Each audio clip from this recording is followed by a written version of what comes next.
إن الحمد لله نحمده ونستعينه ونستغفره ونستهديه ونعوذ بالله من شرور أنفسنا ومن سيئات أعمالنا من يهده الله فلا مضل له ومن يضلل فلا هادي له وأشهد أن لا إله إلا الله وحده لا شريك له وأشهد أن محمدا عبده ورسوله يا أيها الذين آمنوا اتقوا الله حق تقاته ولا تموتن إلا وأنتم مسلمون أما بعد فإن أصدق الكلام كتاب الله وخير الهدي هدي محمد صلى الله عليه وسلم وشر الأمور محدثاتها وكل محدثة بدعة وكل بدعة ضلالة وكل ضلالة في النار. بەڕێزانم مسلمانە خۆشەویستەکان، لە چەند ڕۆژی ڕابردووە ئەو زنجیرە بوومەلەرزەیەی کە بەرناوچەکەمان کەوت ئینزارێکی ئیلاهیە بۆ ئێمەی مسلمان، بۆ ئەوانەی باوەڕیان هەیە بەخوا و بە ڕۆژی دوایی کەوا بینە خۆمانە و پێداچوونەوەیەک بە کردار و گفتارەکانمانە بکەین. ئێمە زۆر لەوە لاوازترین کە بیری لێ ئەکەینەوە، زۆر لەوە بێدەسڵاتترین کە بیری لێ ئەکەینەوە، بەرگەی چەند چرکەیەک ناگرین. خوا نەخواستە ئەگەر تۆزێک بوومەلەرزەکە بەهێزتر بوایە یان ماوەکەی درێژتر بوایە، خوا پەنامان بدا هەموو شتێکی لێ تێکەداین، هەموو خۆشیەکانی لێ ئەکردین بە ناخۆشی، هەمووی ئەوەی دڵمان پێخۆشە لە دنیاە لێ ئەسەندینەوە. دوێنێک برادەرێکم لە سەردانی ئەو ناوچانەوە هاتبوو کە لە ئێران لە نزیکی خۆمان وەکو سەرپێڵ و ئەو شوێنانە کە بوومەلەرزە لێیدا بوو لەگەڵ خۆمانە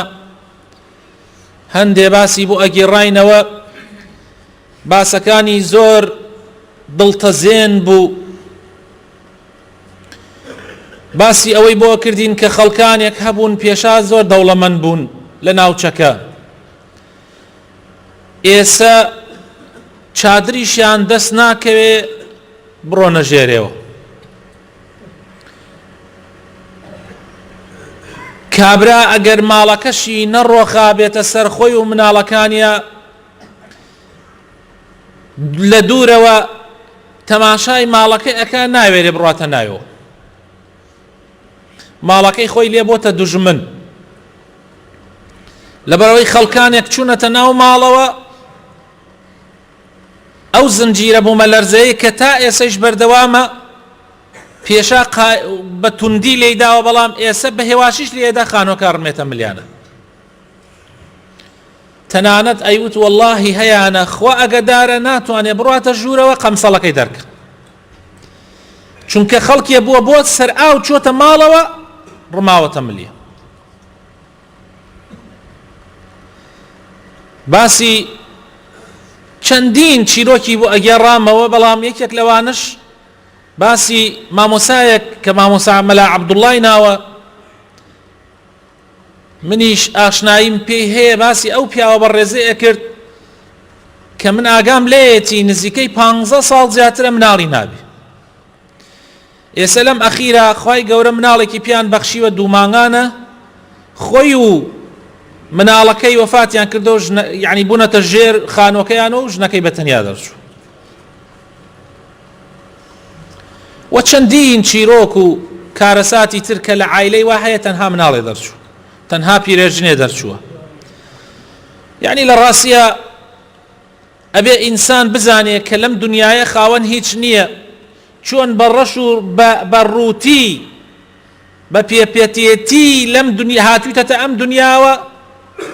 ڕۆژێک دێ ئاوا جێ ئەتێڵی، ئیتر جاری وا هەیە هۆکارەکەی بۆ مەلەرزەیە، جاری وا هەیە نەخۆشیە، جاری وا هەیە هەر بەڵایەک لە بەڵاکانی ترە.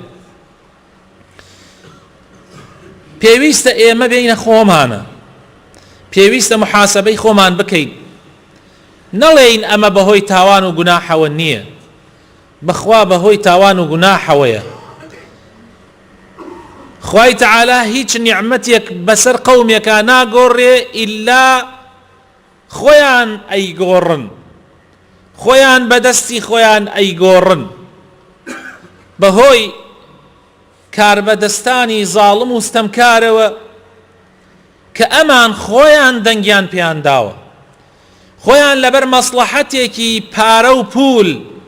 لەبەر خاتری دنیایەکی کەم خۆیان هەڵیانیان بژاردووە. ئێستا خۆیان لەژێر زوڵم و ستەمی ئەو کاربەدەستانەیە ئەناڵێنن و بەهۆی ئەوانیشەوە چەندین فەقیر و هەژار تیا ئەچێ، ئەی خوای گەورە چۆن غەزەبی خۆی نابارێنێ. بەهۆی گوناح و بەهۆی گوناحەکانی داوێن و گوناحەکانی زمانەوە خوای تەعالا غەزەبی خۆی ئەنارێ. تەسەور ئەوە مەکەن کەس خەیاڵی بەلای ئەوەیان نەچێ بڵێ ئەی باشە قەیناخ و ئەوروپا کافرن بۆ ئەوان لە خۆشیە ئاژێن. وەڵڵاهی لە خۆشیە ناژێن، وەڵڵاهی لە خۆشیە ناژێن. ئەگەر باسی سەرژمێریەکانی ئەوێ بکرێ کە لە چرکەیەکە چەندین ئافرەت چەندین کچ ئەکرێ بە هەتکەکرێ، چەندین خەڵک ئەکوژرێ، چەندین خەڵک خۆی ئەکوژێ، نەک لەبەر ئەوەی کەوا کەم دەسە بەڵکو لەبەر ئەوەی کەوا لە ژیان بێزارە. ئەوانی ژیانیان زۆر زۆر ناخۆشە،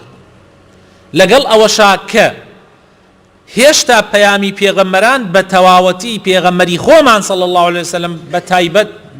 بە تەواوەتی بە ئەوانیش نەگەیشتووە، بۆیە ئەوان لەوانەیە عوزرێکیان هەبێ، لەوانەیە بیانوویەکیان هەبێ لە لای خوا، بەڵام ئێمە پەیامی پێغەمبەران هەفتانە و ڕۆژانە بۆمان ئەخوێنرێتەوە، بۆمان باس ئەکرێ، بۆیە ئێمە هیچ بیانوویەکمان نەماوە. هەرچی بەڵاو موسیبەتێک بەسەر ئێمە و بەسەر ناوچەکەمان و بەسەر مسلمانانە دێ، واللهی هەمووی بەهۆی گوناح و تاوانی خۆمانەوەیە. خوای تەعالا لەو قورئانەی کە هەمومان باوەڕمان پێی هەیە و بە ئەمری ئەو قورئانە هەمومان لەم شوێنە مبارەکە کۆبووینەتەوە، لەم سعاتە مبارەکە، لەم ڕۆژە مبارەکە، بە بانگکردنی ئەو قورئانەیە کە هەمووتان ئێستا لێرە، دەی هەر ئەو قورئانەیە لە سوورەتی شوورایە لە ئایەتی سیە پێمان ئەفەرمێ وما أصابكم من مصيبة فبما كسبت أيديكم ويعفو عن كثير. هر مصيبتك كتوشتان أبي، هر بلاو ناڕەحەتیەک و قات و قڕی و ناخۆشیەک کە تووشتان ئەبێ هەمووی بەهۆی کار و کردارەکانی خۆتانەوەیە. و لەگەڵ ئەوەشا هێشتا خوای گەورە لە زۆرێک لە خراپەکانتان بوراوە، خوای تەعالا لە زۆرێک لە خراپەکاریەکانمان بوراوە. ئەگینا لەگەڵ گشت خراپەیەکا و خوا عقوبەمان بدا یەک نەفەرمان دەرناچین، تاقمان دەرناچین. هەر کار و کردەوەکانی خۆمانن کە بوونەتە هۆی ئەوەی کەوا ئەو هەموو ناڕەحەتی و ناخۆشیەی کە توشمان ئەبێ ڕۆژانە بەسەرمانە دێ ڕۆژانە كنايا لشوان بإسراحة بخوين كخمو خفت دائما سردل ماني داقرتوه هموي هو كاري قناح وتاوانا كاني خومان. خواهي تعالى هل القرآن أفرمي ظهر الفساد في البر والبحر بما كسبت أيدي الناس. أوا فساد خرابكاري لا وشكاني ودريا كان دركوتو أيبين حموي بهو كاري كارو كردوكاني خوتانا ويا بهو كاري قفتاركاني خوتانا ويا ليذيقهم بعض الذي عملوا لعلهم يرجعون. خواهي تعالى أواب أيكاته كاريك بومان تاوكو بين خومانا بقرين وبولاي. خواهي تعالى محاسبيك خومان بكين يعني أو خرابة كاريي كأيبينين هموي بكر دوكاني خومان دسمان أكويو بي أجين أما هموي بو أويا بين خومانا أجينا خوات خرابتري هي خوات طولي خرابتري هي بلام. خواهي تعالى كم بسر معنا دينيتي تاوكو بير بكينوا. خواهي تعالى لشاريكي وكو أم شاري خومانا للروجيكا چەند کەسێک ئەمرێنێ چەند کەسێک تووشی نەخۆشی ئەکا چەند کەسێک مناڵی ئەمرێ چەند کەسێک خۆشەویست و دۆستی ئەمرێ چەند کەسێک تووشی موسیبەتی دڵتەزێن دێ تاوەکو باقیەکەی بیرکەنەوە. بەڵام ئەگەر بیر نەکەنەوە و بەردەوام بن و سەرکەش بن بەخوا زۆرترمان تووشەکە موسیبەتەکان گەورەتر ئەبێ لەسەرمان بۆ ئەوەی زیاتر و زیاتر بگەڕێنەوە بۆ لای خوای تەعالە. پێغەمبەری خۆشەویستمان صلی الله عليه وسلم لە حەدیثێکە ئەفەرمێ کە ئیمامی ئەحمەد ئەیگێڕێتەوە و ئەلبانی ئەڵێ حەسەنە و زۆرێک لە ئیمامی سووتی ئەفەرمێ حەسەنە و زۆرێک لە عولەما ئەفەرمن حەدیثەکە وەرگیراوە. ئەفەرمێ إن الرجل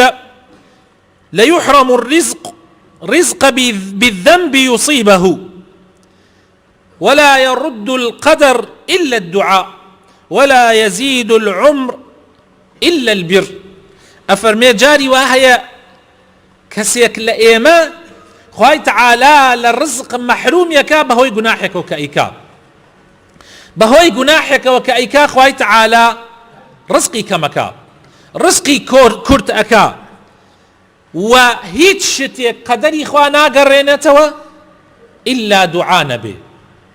دعاء قدري خوا أقرينتوا وتمنش هيت شتي دريجي ناكا إلا چاكا كردن نبي بتايبت برانبر بدايكو باوكو كسو كاركي خوت. إبراهيمي أدهم كيكيك لبياو صالحان لخواناسان و بياو چاكان ببناوي بازاري بسريا رئكا خلقي كو أبنا واللي برسياري لي أكن يكيك لو برسيارانا ألين ما موساكيان. خواهي تعالى لقرآني بيروزا لسورة الروم بغافرة آياتي شصت أفرمي ادعوني أستجيب لكم. إيه والدعاء بكن من ولامتان أدموا قالوا يا أبا إسحاق إن الله تعالى يقول في كتابه ادعوني أستجيب لكم فنحن ندعوه منذ دهر فلا يستجاب لنا. فقال إبراهيم يا أهل البصرة ماتت قلوبكم من 10 أشياء عرفتم الله ولم تؤدوا حقه قرأتم كتاب الله ولم تعملوا به ادعيتم حب رسول الله صلى الله عليه وسلم وتركتم سنته ادعيتم عداوة الشيطان ووافقتموه قلتم إن الجنة حق ولم تعملوا لها قلتم إن النار حق فلم تهربوا منها قلتم إن الموت حق ولم تستعدوا له اشتغلتم بعيوب إخوانكم ونسيتم عيوبكم أكلتم نعمة ربكم ولم تشكروها دفنتم موتاكم ولم تعتبروا بهم فكيف يستجاب لكم. وتيان ما مۆسای بەڕێز خوای تەعالا لە قورئانی پیرۆزە ئەفەرمێ ئێوە داوا بکەن من وەڵامتان ئەدەمەوە. ماوەیەکی زۆرە ئێمە دوعا ئەکەین وەڵاممان نادرێتەوە. هۆکارەکەی چییە؟ فەرمووی خەڵکی بەسرە ئێوە دڵتان مردووە، دڵتان جیهازی دڵتان لەگەڵ خوایە شەبەکەی نەماوە، پەیوەندی پچڕاوە بەهۆی دەکارەوە کە ئەنجام ئەدەن، بەهۆی دەکردارەوە کە ئەنجام ئەدەن. ئەو هەندێکی باسەکایان گرنگەکانی باسەکە مامۆستای بەڕێز ئێوە خواتان ناسی، خواتان بۆ باس کراوە، بە چاکی خواتان ناسی، بەڵام حەقەکانی خواتان پشتگوێ خستووە. هەمووتان ئەزانن خوا حەقە، هەمووتان ئەزانن خوا حەقە و ناسیوتانە، بەڵام حەقەکانی خوا جێبەجێ ناکەن، بە جوانی عیبادەتی خوا ناکەن، وەکو پێویست بەندایەتی بۆ خوا ناکەن. بە پێچەوانەوە هەندێکمان حتا لەوانەیشی کە ئەهلی مزگەوتن واللهی کە نوێژیش ئەکەین بەڵام تەکەبورمان هەیە، ئەزانین خوا بەس خوا ئەکبەرە، گوێمانیش لێیەتی و لە نوێژەکانیشمانە ئەڵێن ئەڵڵاهو ئەکبەر، بەڵام هەنێکمان هەیە وەکو نەعوذ بالله صفاتەکانی خوا بۆ خۆمان قۆرخەکەین، تەکەبور ئەکەین بەسەر خەڵکا و ئەمانەوێ ئەو عالەمە هەمووی ملکەتمان ببێ. هەر ئەوانن کە بەرپرسی ئەو خەڵکن مەسئولن، بەڵام عالەمیان هەر یەکێ بە پێی ئەو بەرپرسیارەتی کە هەیە خەڵکێکی زۆری کۆیلەی خۆی کردووە. خۆ هەر ئەوانن کە نوێژیش ئەکەن، هەر ئەوانن کە خۆشیان بە موسڵمان ئەزانن، بەڵام تەماشایان کە خەڵکێکی زۆریان کۆیلە کردووە. برابەر ڕێزەکانم، خوا ئەناسێ بەڵام ئیدعای خوایەتیە کە ئەگەر بەدەمیش نەیەژێتی بەکردەوەکانی وایە خەڵکی وا پێ کردووە. خەڵک بەخوای ئەزانن، واللهی خەڵک بەخوای ئەزانن، خەڵکێکی زۆر هەیە ئەوانە بەخوا ئەزانێ و خۆشتان دیتانە و بیستوتانیشە. عرفتم الله، ئێوە خواتان ناسی، بەڵام ئەوانەتان کە متەکەبیرن کارەکانی خوا ئەنجامەدەن بەسەر خەڵکۆ، ئەوانەشتان کە فەقیر و هەژارن هەنێکتان ئەوانیان لێ بۆتە خوا و ئەزانن ئەو بەشەرە بێدەسڵاتە، ئەو بەشەرەی کەوا وەکو تۆ نانەخوا، وەکو تۆ ئەبێ بڕاتە ئاودەست، وەکو تۆ کەلوپەل لە بەرەکە، وەکو تۆ ئەبێ خۆی بشوە. کابرایەکی بێدەسڵاتە دڵێکی هەیە ئەگەر لە لێدان کەوت ئەمرێ، کەسێکی زۆر بێدەسڵاتە نەفەسێکی دەست بنە قوڕگی ئەخنکێ، ئەوە لای هەندێک والله وەکو خوای پەرستە، وەکو خوا حسابی وا ئەزانن ئەوانە خوان، والله ئەهلی مزگەوت ئەوانە بەخوا ئەزانی. خوا بەس ئەوە نییە تۆ بزانی کە خوایەکەی و ئەرز و ئاسمانی دروست کردیە، کارەکانی خوا ئەدەی بە ئەو، ئیشەکانی خوا ئەدەی بە ئەو، والله لە حەق و نەحەقە دیفاعی لێەکەی، لە حەق و نەحەقە شوێنی ئەکەوی. قرأتم كتاب الله، ئەوە قورئانەکەیە زۆر بەمان ئەیخوێنینەوە و ئەیبیسین و گوێمان لێیەتی ولم تعملوا به وعملي بيناكن. هل أو قرآنية أفرمي جاسوسي مكة إما جاسوسي أكين، هل أو قرآنية أفرمي غيبت مكة، كيمان هي غيبتنك، كيمان هي والله إيسا لم مزقوته درناتشنا درو لا درقاي مزقوتك غيبتي ملاي مزقوتك كان كلا بشتيون يوشكن. يعني زورك لأهلي مزقوت من خوان بيم جملة بوا جاري وهبوا لمزقوت درنا شو تدروا نيوشم كرده لمزقوتك درنا شو تدروا غيبتي ملاي مزقوتك يكردوا دسي من يكردوا مع موسى والله ملاك كمان أوا يعني خويلي أبيت ملائكة ملاي مزقوتك تهوان باركة يترحب حتى هوان باري هيك عذرك ناينته بوا ملاي مزقوتك كلا بشتي أو بيانش فرزان يوشك كجمعة وجماعتي لبشتوك يعني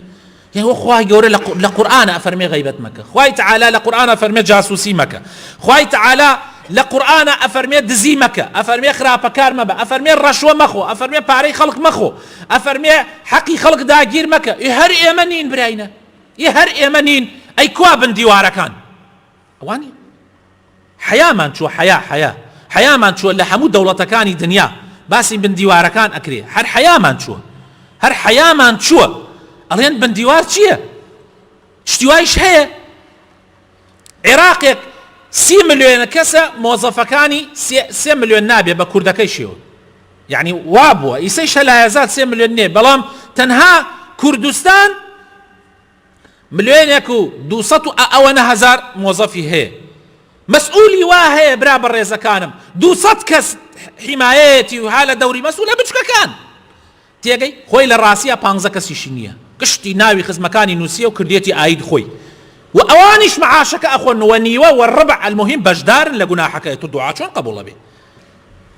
و ئیتر ئەم حیزبانەش هەر یەکێ لەبەر خاتر ئینتخابات بە کەیفی خۆی خەڵکی کۆ کردوتەکانی نووسیە. ئیتر مهم ئەوەیە گەورە و بووچکمان بەشدارین لە دزیە لە جەردەیە لە ئیتر چۆن خوای گەورە غەزەبمان لێ ناگرێ. ئەم قسانە ئەخەمەوە بیرتان تاوەکو نەڵێن ئێستا زۆربەتان لەوانێ من ئەموت گوناحەکەن بەر لە ئەم قسانە گشتان بتان گوناحی چی برا کەی گوناحمان کردێ؟ چۆن گوناحت نەکردووە؟ ئەگەر یەک دینارێکی خەڵکی تر حەقی تر وە دزیەوە و ناحەقەوە تۆتە گیرفانت حەقی فەقیرێکت خواردووە، ئیتر غەزەبەکەش کە دێ عام دێ. هەر ئەو قورئانەیە کە ئێمە ئەیخوێنینەوە ئاوای ادعيتم حب رسول الله صلى الله عليه وسلم وتركتم سنته. زۆر کەسی دیعای خۆشەویستی پێغەمبەرەکە، بەڵام ئەخلاقی پێغەمبەر لە ئێمە هەیە، سنەتەکانی پێغەمبەر صلى الله عليه وسلم لە ئێمە هەیە. بۆ سنەتی پێغەمبەری خوا صلى الله عليه وسلم هەر دووسێ شتەوە هەر یەک کەس فێری بووە، ئەی عەفو، ئەی لێبوردن، ئەی نەرمونیانی، ئەی ئەخلاق جوانی، ئەی قسە خۆشی لەگەڵ خەڵکە، ئەی سەلامکردن لەوەی ئەی ناسی و لەوەی نایناسی، ئەی ئەو هەموو سیفەتانەی کە ڕۆژانە لە تەلەڤیزۆن لە ڕادیۆ لە جمعە و جەماعەت باسەکرێ ئێمە چەندێکمان جێبەجێ کردووە. ئەی ئەوەی کە زوڵمی لێ ئەکرێ و هەر لێ بوردەیە. سنەتەکانی پێغەمبەر صلی الله عليه وسلم هەر لە سنەتی نوێژ و ڕۆژ و ئەخلاق و ڕەوشت و هەموو شتەکان نەک بڕیەشت یەک دوو شتی هینت زەخت کردوێتەوە و باقی سنەتەکانی پێغەمبەر دوورترین کەسی لێیەوە. ئەوەی کە ڕیشێکی داناوە وەکو سنەتی پێغەمبەر صلی الله عليه وسلم جێبەجێ ئەکا ئەبێ لە هەموو کەسێ دوورتر بێ لە غەیبەتەوە، ئەبێ هەموو کەسێ دوورتر بێ لە بوختیان هەڵبەستنەوە، ئەبێ لە هەموو کەسێ دوورتر بێ لە هەندی ئەخلاقی ناشرینەوە. ئێسەیرەکەی هەتا ڕیشەکەی درێژە بێ ئەخلاقەکانی لەگەڵ ئەخلاقی پێغەمبەرە ناگونجێ هەندێک و هەندێکیشێ الحەمدولله جێبەجێیەکە، بەڵام کەم من ئەوانەی جێبەجێیەکە. و حتى ئەوانەشی کە دێن لە ڕیزی یەکەمە ئۆستن ئەبینی زۆربەی جار لە هەموو خەڵکی دوورترن لە سنەتی پێغەمبەر صلی الله عليه وسلم، لە بازاڕیانە، لە معاملەیانە، لە هەڵس و کەوتیانە، لە زۆربەی شتەکان. و حتى تەنانەت مەلای مزگەوتەکانیش، یعنی تەوا ئەگەر بیری لێ بکەیتەوە زۆربەی مەلاکان مامۆسایان زانایان تەوزیع کریانە بەسەر حزبەکانە. لا حول ولا قوة إلا بالله. مەلا و حزب آخر مەلا و حزبیان وتووە ئەی مەلا چۆنە بێ شۆن حزب بکەوێت هەی دابش بوو ئیتر یعنی وە چاک و خراپمان و تێکەڵ بووین لە گوناحە لە سودەتەکانی پێغەمبەر صلی الله عليه وسلم. چوارەم فەرمووی ادعيتم عداوة الشيطان، ئیدعاکەن کشتان ئەڵێن ئێمە شەیطان دوژمنمانە ووافقتموه، والله کارەکان شەیطان لەلای ئێمەوە جێبەجێ بێ. شەیطان هەرچی محاولەی کرد ئەو پەڕی محاولەی کرد ئادەم و حەوا ڕوود کاتەوە بە ڕووتی ڕێ بکەن. دەی سیر کە ئێمڕۆ چەندێ ئیزاع و تەلەڤیزۆن هەیە خەڵک ڕووتەکاتەوە، خەڵک فێری ڕەقسەکە، خەڵک فێری گوناحەکە، خەڵک فێر ئەیوە ئەی شەیطان نییە، ئەی لە ماڵەکانی گشتانە نییە، ئەی لە ماڵەکانی گشتمانە نییە ڕووتیەکان ئەو ڕووتیانەی کەم ماڵ و مناڵی خۆمان، یعنی ئێمە هەر بەدەستی خۆمان ماڵ و مناڵی خۆمان بێ ئەخلاقەکەین بەو تەلەڤیزۆنی کە هێناومانتە لە ماڵەوە، دوای ئەوەش مناڵەکانمان یەک غەڵەتێ بچووک بکەن لیانیش قبوڵ ناکەین. ئێوە کشتی کار شەیطانە. ئەو مامۆسایی کە حەزەکە لە مەکتەبەکەیە کچ و کوڕ تێکەڵ بێ، حەزەکە چی و چی بێ، ئەوە کاری شەیطانەکات. هەر مەسئولی حەزکە خەڵکی فەساد بێ، ئێوە کاری شەیطانە. هەر یەکێ لە ئێمە ئەگەر حەزکە خەڵک بێ ئەخلاق بێ، ئەوە کاری شەیطانە. و هەر کەسێ لە ماڵەوە ئەگەر ژنەکەی خۆی ڕوودکاتەوە، کچەکەی خۆی ڕوودکاتەوە، نەسیحەتیان نەکە، ئامۆژگاریان نەکە، یعنی شەیطانێکی لاڵە. و هەر کچێک و هەر ئافرەتێک خۆی ڕوودکاتەوە، یعنی کاری شەیطانێ کردووە، ئەیتر کاری شەیطان نییە. قلتم إن الجنة حق، وتان بەهەشت حەقە، بەهشت حەقە خۆ بێکاری بۆ بکەی فلم تعملوا لها کارتان بۆی نەکرد ئێشن حەقە بەڵام باوەڕ بکە زۆربەی لە سەتانەوەتی مسلمانان عمل بۆ بەهشت ناکەن قلتم إن النار حق وتان ئاگری جهنم حەقە بەڵام زۆربەتان فلم تهربوا منها زۆربەتان لێیتان لە جەهەنم ڕاناکەن هەموو کارەکانتان جەهەنمین قلتم إن الموت حق ئەڵێن مردن حەقە بەڵام چەندێک خۆمانمان ئامادە کردو بە مردن ئێستا کی ئامادەیە لێرە بڵێ من والله ئامادەم نەک بەزوە دەم بڵێ ئامادەم ئێستا لێرە گیانم بکێشرێ ئامادەم بۆ یعنی لە ناو مزگەوتە لە ڕۆژی جمعە گیان ناکێشرێ هەفتەی پێشوو بوو لە کفریا لە مزگەوتی حاجی فەتەح کۆسە لەوێ کابرایە کە خاتی نوێژە ڕسمەکەی گیراوە من لای خۆم بڵاوم کردوتۆ لە پەیجەکەی خۆم کابرا نوێژەکانی تەواوەکە هەر بەسەر کورسیەکەەوە ڕێک ملی لارە بێتەوە وەفاتەکە زۆربەتان چوونە بۆ تەعزیەکەی بۆ کەس هەیە بتوانێت ئایا ئامادەی تۆ ئەوە تو بیت مەڵێ من گەنجم جارێکان ماومە گەنج پیر هەموومان معەڕەزین لە لەحەزاتێکا بمرین و گەنجەکانیش زۆرتر معەڕەزن ئامادەی چەندی ئامادەی بەڕاست ئەوە معنای ئەگەر ئامادە بووی معنایە باوەڕت وایە مردن حەقە بەس ئەگەر ئامادە نەبی معنایە درۆکەی معنایە لەگەڵ خوایە ڕاست ناکەی واشتغلتم مەسی ئەم نەکبەتیانەکە واشتغلتم بعيوب إخوانكم ونبذتم عيوبكم کێ هەیە لە ئێمە دەست نەکا بە ڕەخنەگرتن لە ڕۆژێکە 1000 ڕەخنە نەگرێ کێ هەیە لە چاوی براکەیە گەردیلە نەبینێ لە چاوی بسڵمانە برا خەڵک ئەم پیاوە فەرمێ ئیخوانیکم یعنی خەڵک خۆ ناجە برایی لا دایک و باوکی لە چاوی خەڵکە کێ هەیە گەردیلە نەبینێ هەموومان بچووکترین عیب ئەبینین بەس ئایا لە خۆمە تەڵاشەداری ئەوە نا لە ناو چاومە نایبینین هەر باسیشی ناکەین پینەیەکی بچوو بەگیانە کەلپەلەکەی مقابلمان و ئەبینین مەبەستم پینە نمونەیە مە ئەبێت تێ بگەن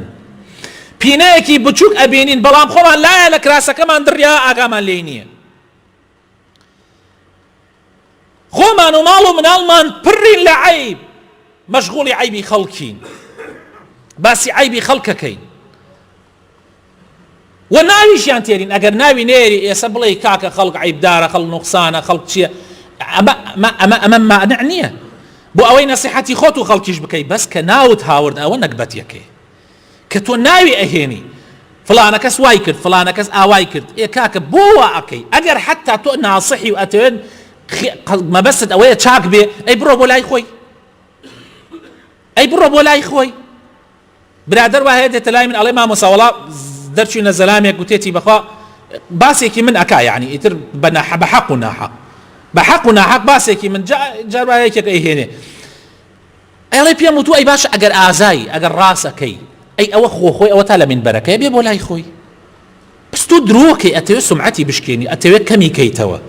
بۆ عام من ئەمە ئەوەکو نمونەیەکەی تێرمەوە بۆ عام وای نێمە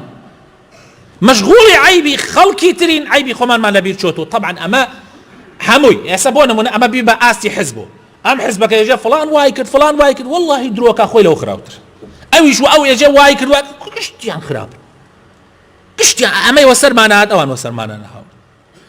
یە گشتیشی ئەم لۆمەی ئەوەکە ئەو لۆمەی ئەوەکە نازانم یعنی هەتاکەی واز نایەرین ئەفەرمێ ئەکەلتم نعمەتە ڕەبیکم شەو ڕۆژ تۆ نیعمەتی خوا ئەخۆی بە نیعمەتی خوا ئەژەی بەڵام شکرەکەی تخوا هەر خوای تەعالە داوامان لێ ئەکا پێغەمبەرەکەی داوامان لێ ئەکا ئەگەر نانێکمان خوارد ئەوەڵەکەی بیسمیلا بکەین ئاخرەکەی ئەلحەمدولیلا بکەین شکری خوا بکەین لەسەری چەندێکمانێکی کەلپەلەکە کە ها لە بەرتا سەیارەکەت کە ها لە ژێر تا خانووەکەت کە هەیتە نیعمەتی خوا کە خوا ئەم جارە تۆی وە لەرزن لە ناو نەدا لە بیستان چوو ئەو لەحزاتە چۆن پیاوە مهمەکان چۆنە ترسیان ئەوانەی وا خۆیان و ئەهی نەزانن چۆن ڕایەنەکرد لە ماڵ دەرە چوونە دەرەوە ئەی باشە قەینا دوای ئەوە شکری خوات کرد کە خوای تەعالە ئەم جارە گیانی تۆی نەسەن لەو ڕۆژۆ عیبادەتەکەت باش بوو لەو ڕۆژۆ زیاتر زکرت کرد لەو ڕۆژۆ زیاتر خواناسیت کرد لەو ڕۆژۆ ئیتر دەمت قفڵ کرد غەیبەت خەڵک نەکەی قسە بە خەڵک نەکەی بوختیان بۆ خەڵکە نەبەسی خەریکی خۆت بی و چاکردنی ئەو دڵە بی و چکەبی کە ئەوە نەتانێ ئەوە سەر بێت تا ئێوەرە چاکیەکەی بەڵام بەرت داوە کەیفی خۆی گوناح ڕواتە نایەوە دەفەنتم مەوتاکم ئەمە لە گشتی خراپتر مردوەکانتان ئەنێژن وەلەم تعتەبیروا بهم ئەو مردووانە طبعا ئەوە ئیتر مردن هەموو شتێکە ئیتر کۆتایی بە هەموو شتێک دێنێ مردووەکان ئەبەینە سەر قەبرستان هەر لەوێ مۆبایلەوە دەستۆ خەریکی قسەکردنی نامە ئەنێری خەریکی فەیسبووکی لەبان قەورسان خەریکی والله هەیە لەوێ خەریکی دڵداریە هەیە لەوێ خەریک ناموس خەڵکە هەیە لەوێ خەریک فەسادە لەبان قەورسان وەساوە خەریک فەسادە والله خەڵکیان گردە لە ناو قەورسانە خەریک گوناحکردن بووە خەڵک چەند ترسی نییە لە مردن حەقە ئێمە بە مردنێک بەهەژەین ئەو کەسەی ئیمانی هەبێ یەک کەسێک لە گەڕەکەیە بمرێت تا 6 مانگ ئەهەژێ خوایە بۆ خاتر ناو جوانەکانی خۆت ڕەحمان پێ بکە هیدایەتمان بدەی ئیمانمان سەلامەت کەی لە بەڵاو مصیبەت بە دوورمان بگری یا ڕەبی خوایە بە تاوانەکانی خۆمان لەگەڵمانە نەیکەی یا ڕەبی ئیسلاحمان بکەی یا ڕەبی لەو کەسانە بین کە ئاگامان لە خۆمان ئەبێ یا ڕەبی خوایە لەو کەسانە بین کە هەر ئاەتێک هەر حەدیثێک ئەبیسین عەمەلی پێ بکەین یا ڕەبی خوایە بۆ خاتر ناوە جوانەکانی خۆت ئێمە ئەڵێن پێغەمبەرمان خۆشەوێ لەوانە بین بەڕاستی خۆشیانەوێ شوێنی سونەتەکانی بکەون یا ڕەبی خوایە لەوانە بین کە شەیطان بە دوژمنی خۆمان ئەزانین یا ڕەبی خوایە لە ئەهلی بەهەشت بین خوایە لە ئاگری جەهەنەم بە دوورمان بگری یا رب العالمین خوایە بۆ خاتر ناوە جوانەکانی خۆت بۆ خاتر ئیسمی عەظەمی خۆت یا رب العالمین خوایە یا ربی خوایە ئیصلاحی حاڵمان بکەی یا ربی خوایە لەوانە بین کە شکری نیعمەتەکان تەکەن یا رب العالمین یا ربی خوایە ڕەحم بە مردوەکانمان بکەی شیفای نەخۆشەکانمان بدەی یا ربی ئەوانەمان کە داوای دوعای خێریان لێکردین یا ربی خوایە ڕەحمیان پێ بکەی خوایە بۆ خاتر ناوە جوانەکانی خۆت بۆ خاتر ئیسمی عەظەمی خۆت یا ربی ڕەحم بەوانە بکەی کە لیان قەوماوە یا ربی ڕەحم بە لێ قەوماوەکان بکەی یا ربی خوایە شیفای نەخۆش شیفای ئەوانە بەی کازامار بوون لەم مصیبەتە بەسەرمانە هات یا ربی خوایە ئەوانەشی کە وەفاتیان کرد بە شەهید قبوڵیان بکەی یا رب العالمین آمین